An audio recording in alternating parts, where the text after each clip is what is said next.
তো আজকের এই ভিডিওতে আমি তোমাদেরকে শিখিয়ে দেবো কিভাবে স্ন্যাপচ্যাটের ফটো বা ভিডিওকে গ্যালারিতে সেভ করতে হয়। সর্বপ্রথম স্ন্যাপচ্যাট অ্যাপটা ওপেন করবে এবং ওপেন করার পরে কোনো একটা ফিল্টার লাগিয়ে জাস্ট তোমার পছন্দের ফটো একটা শ্যুট করে নিবে। শ্যুট করার পরে তোমরা নর্মালি গ্যালারিতে সেভ করার জন্য কী করো, পাশের এই সেভ আইকনে ক্লিক করো। কিন্তু সেভ আইকনে ক্লিক করলে কিন্তু এই ফটোটা গ্যালারিতে শো করে না। কিন্তু আমি ভিডিও শেষে দেখিয়ে দেবো, জাস্ট এই সেভ অপশনে ক্লিক করবে, দেখবে অটোমেটিক ফটো ভিডিও সব গ্যালারিতে সেভ হয়ে যাবে। তো তার আগে এই সেভ অপশনে ক্লিক করার পরেও যদি তোমাদের সেভ না হয় তাহলে কিভাবে তোমরা আবার গ্যালারিতে সেভ করবে চলো দেখিয়ে দিই। তো এখানে আমি সেভ অপশনে ক্লিক করে দিয়েছি। তো এরপরে কি করব, জাস্ট এই ব্যাক অপশনে ক্লিক করব, দিয়ে দেখো এখানে কিন্তু বাম দিকে একটা গ্যালারির মতন অপশন রয়েছে, এখানে ক্লিক করব।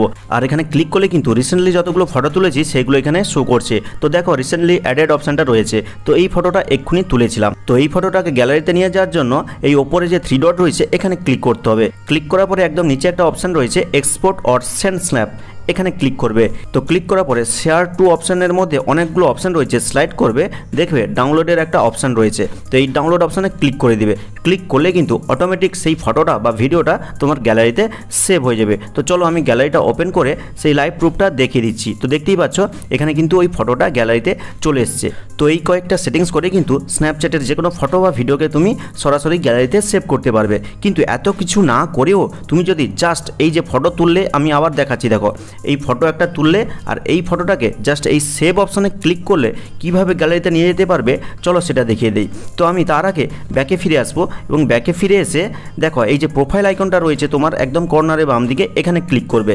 ক্লিক করার পরে দেখো সেটিংসের অপশন রয়েছে কর্নারে, এখানে ক্লিক করবে। ক্লিক করার পরে একদম নিচে যাবে, দেখতে পাবে মেমোরিজ নামে একটা অপশন রয়েছে, এখানে ক্লিক করবে। ক্লিক করার পরে দেখো এখানে সেভ বাটন লেখা রয়েছে এবং তার পাশে মেমোরিজ লেখা রয়েছে, তুমি এখানে ক্লিক করবে। ক্লিক করার পরে দেখো 2 নম্বরে একটা অপশন রয়েছে মেমোরিজ অ্যান্ড ক্যামেরা রোল, এখানে ক্লিক করে দিবে।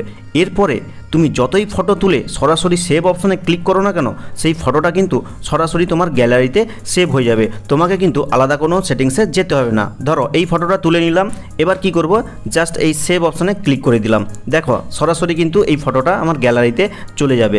আমি গ্যালারি ওপেন করছি, দেখো ব্যাকে ফিরে আসছি, একবার দেখাচ্ছি তোমাদেরকে। দেখো এই ফটোটা কিন্তু এখানে চলে এসছে, আমাকে কিন্তু আলাদা করে ডাউনলোড করতে হলো না। এই ছোট্ট একটা সেটিংস করে কিন্তু তুমি স্ন্যাপচ্যাটের যে কোনো ফটো বা ভিডিওকে জাস্ট সেভ অপশনে ক্লিক করে সরাসরি গ্যালারিতে নিয়ে আসতে পারবে। তো ভিডিওটা কেমন লাগলো অবশ্যই কমেন্ট বক্সে কমেন্ট করে জানাবে। আর ভালো লাগলে চ্যানেলটিকে সাবস্ক্রাইব করে লাইক করতে ভুলবে না। তো দেখা হচ্ছে পরবর্তী কোনো এই ধরনের হেল্পফুল ভিডিওর সাথে।